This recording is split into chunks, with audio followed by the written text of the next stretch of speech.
हरियाणा के पूर्व मुख्यमंत्री एवं मौजूदा केंद्रीय मंत्री मनोहर लाल आज रविवार को 3 बजे के करीब करनाल के कर्ण लेक पर पहुंचे।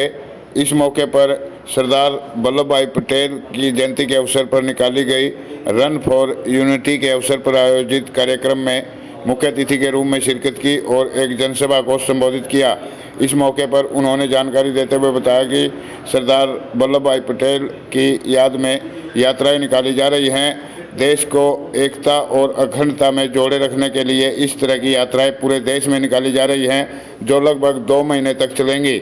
इस मौके पर करनाल से महापौर रेणुबाला गुप्ता, विधायक जगमोहन आनंद, विधायक रामकुमार कश्यप, विधायक योगेंद्र राणा के अलावा भारतीय जनता पार्टी के जिला अध्यक्ष प्रवीण लाठर सहित बड़ी संख्या में भारतीय जनता पार्टी के कार्यकर्ता और नेता इस मौके पर मौजूद रहे।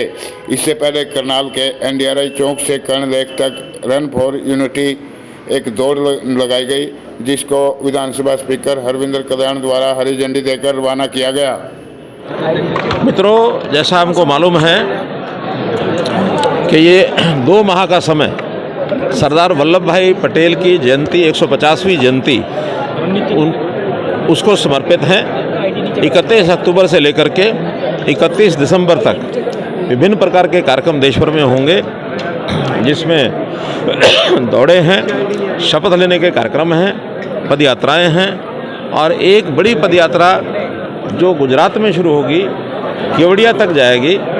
6 नवंबर से लेकर और 20 नवंबर तक 20 दिन की वो यात्रा है। वो सारे देश भर के लोग उसमें आने वाले हैं। हमारे हरियाणा से भी कुछ लोग जाएंगे, यहाँ से करनाल से भी शायद 6 लोग, कितने 5 लोग यहाँ से भी जा रहे हैं। सारे देश भर के जिलों का प्रतिनिधित्व होगा और 20 दिन तक वो उस यात्रा में रहेंगे।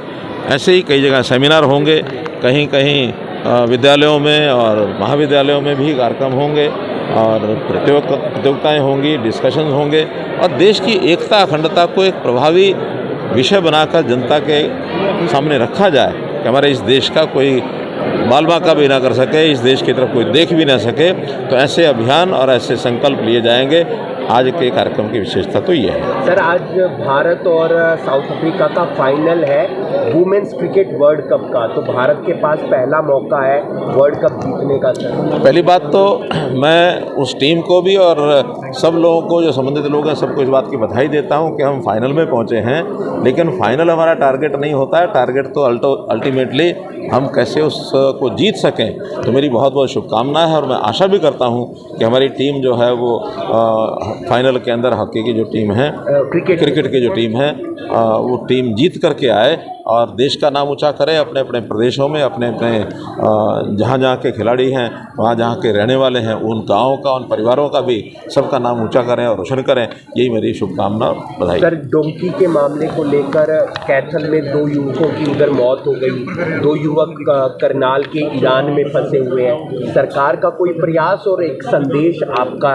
देखिए, अभी जो करनाल के 2 युवा हैं, उनके परिवार के लोग अभी मुझे मिलने वाले हैं।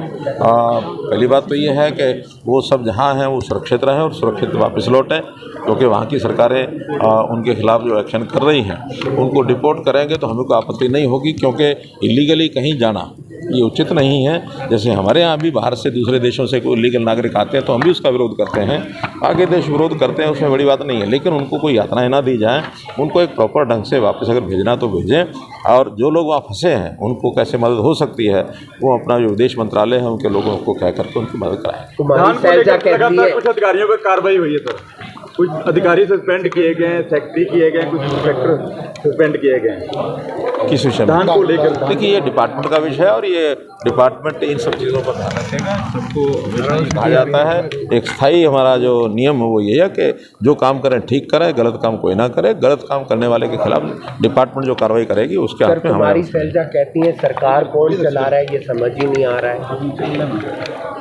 उनको कहो कि उनको चलाने का ज़्यादा शौक है तो एक बार चला के दिखा दें। शुक्रिया सर।